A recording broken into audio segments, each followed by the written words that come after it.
Right, so let's just stay at Sodom and Gomorrah. Undoubtedly, one of the biggest stories that the capital has witnessed this week, and the debate on the demolition of one of the biggest slums in Ghana, Sodom and Gomorrah, has begun. While some are commending the Accra Metropolitan Assembly for the bold initiative, others, or members of his own party, have angrily joined calls by human rights activists and other critics for an immediate halt. But is this entirely a new thing? Metro News digs deep into its archives for this exclusive report filed 5 years ago on an alert which has raked for years. Now watch and be the judge. We have been educating the people to be anticipating that one day we'll be living here, putting up proper structures in this same community, and at the end of the day you find out that the whole community can be moved into maybe 1/3 of the space here, so they can still have space for whatever they want to do. This is Old Fadama. The story behind settlement here is quite interesting. The first batch, mainly hawkers, were reportedly moved here when Ghana hosted the Non-Aligned Movement NAM conference in the early 90s.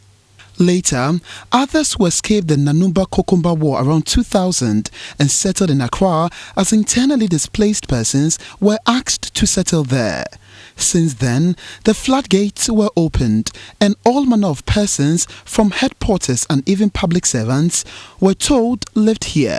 From makeshift structures, some improvised solid foundation and later put up concrete buildings. Back in 2010, the population here was estimated at about 79,000. From all indications, plans to demolish this older slum have been on the table for decades. And this we confirmed as far back as 2010 by Mayor of Accra, Dr. Alfred Okovandapoy. It is not my goal to mark a building and then we let it stand without taking action. That is an institution that does not bite. AMA will bite. Plans for relocation were secured. Ajeng Kotoku had been earmarked for this project. The plan was to relocate those who take delivery of onions, yam and other farm produce from the hinterland. This was expected to attract the Kayayes and others who depend on the Agboblushi market.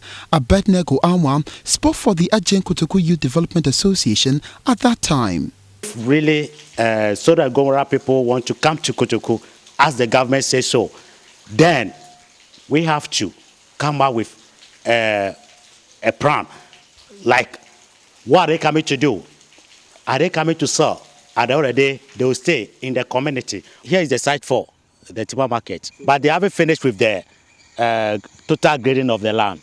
They are on it, but we asked them to put a stop. Then Public Relations Officer of the Accra Metropolitan Assembly was evasive on when Sodom and Gomorrah will be demolished, but it will certainly happen one day.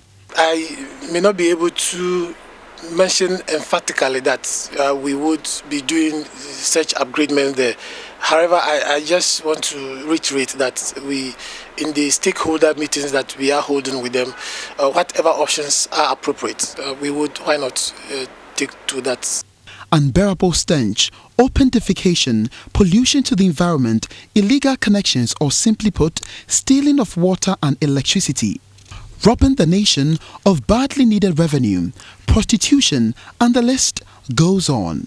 This is the tag on Sodom and Gomorrah, an issue government have had to contend with in the name of putting a human face to the issue. The law prescribes the way they should do this, and the law is saying that in doing that, do it humanly. Because there are reports of people who wanted to remove their items and their belongings who were prevented from doing so. That is obviously not what is supposed to be done. The law requires that these people need some relocation, reasonable amount of information. Today, there are over 100,000 and the numbers keep increasing. So will it be justified to take government on when it is certain residents here have for long been warned? The reason why they still do have the right to take the government on is that the fact that city authorities have a right to demolish this slum does not mean that they do not need to do that within the confines of the law. With all these staring in the eyes of all, many are demanding more answers. To what extent do we care about the larger interest of people? Must government be commended for finally gathering the political will to do what some dared to do? But again, who speaks for these people now left without a place to sleep? How soon will their relocation be fast-tracked? But wait a minute. The so-called human rights activists, big politicians seeking their own interest, that the exercise must stop. Do they really know this area very well? Have they for a microsecond thought about the poor conditions of these people? Already the debate is on, and indeed the questions are much more than the answers. Ignatius Ano, Metro TV News, Accra. So I'm sure you have your own opinion. Now let's do more stories.